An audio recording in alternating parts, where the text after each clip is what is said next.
Hi, I'm gonna talk about some stuff. It doesn't make much sense, just mainly a fun script to write. Just enjoy the nonsense from my head.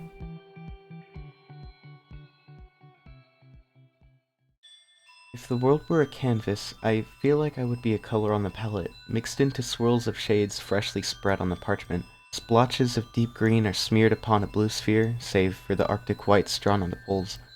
Colors woven into a beating planet we name the Earth. It makes me wonder, can the Earth feel the steps of our collective feet and the rubber skidding of tires in the streets? What would it feel like for a celestial body such as the Earth? Would it tickle as the marching of our generation continues, a blanketed feather upon the face of dirt and water? Or rather, would it be a sting felt of a disease consuming the stretches of land? Does she feel the scorching burn of the sun, or the chilling frostbite of a stubborn winter? I can't help but think the Earth has some relation to mortality, the gravitational spin ever so slightly slowing down until faced with stasis in 6 billion years, over halfway until the solar system is obliterated from the sun's supernova. It's a nice thought experiment. I've been thinking a lot recently, pretty much always in fact. It's hard not to. If I had a clear mind, it'd be pretty boring. Still, people continue to march their shoes over the grass and pavement, the cars and trucks still speed by on the streets, and the earth still spins a storm. The colors dry and develop into a complete art piece, yet something isn't quite right. It feels as if maybe I'm not a color on the palette, maybe instead I'm the wind on the back of the world, piecing the atmosphere together as heat and cold pirouette around the air. This, however, brings me another question in return. Could I capture wind and keep it in a bottle? Could I harness a gust and steal the sound and its contents? It seems silly, but I really wish I could own my own baggie of just essence of wind. In a hot summer day, I wish I could just open the baggie and feel fresh air on my face, no fan or shade necessary. It would be the coolest party trick.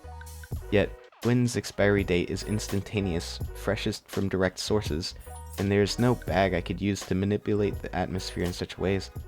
Perhaps it is just out of our science in the modern era.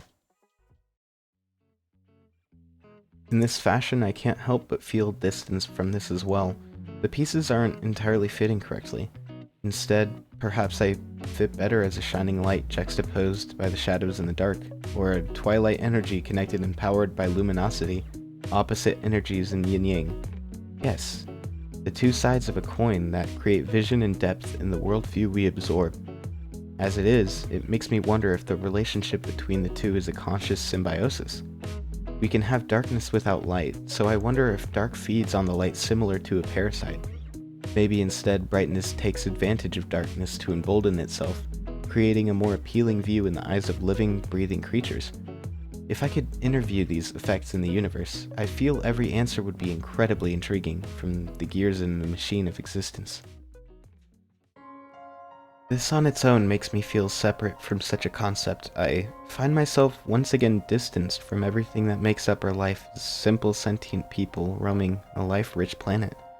Instead, I feel I'm finding myself placed elsewhere.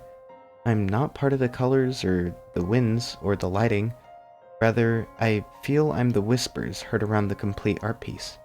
I feel I'm the murmurs and decisions in the auction. I'm the praise, the inspiration, and even disgust of the future beholders, and the eventual remorse for an old, dusty masterpiece, lost, forgotten, and eventually destroyed. It's bittersweet. In the end, maybe I'm right where I want to be, fighting a part on the sidelines as some guy overthinking in a room about non-existent works of creation. I feel this is what speaks to me. I love to overthink and overanalyze, until my craziness just doesn't seem so crazy anymore. It's my own piece. Maybe you'll find your own piece in this art room, and in the end, I hope I helped play a part in some way for you. Okay, I've rambled on for long enough. Let the world's art speak to you, and you will find your place in the Orbital Art Gallery. Take care.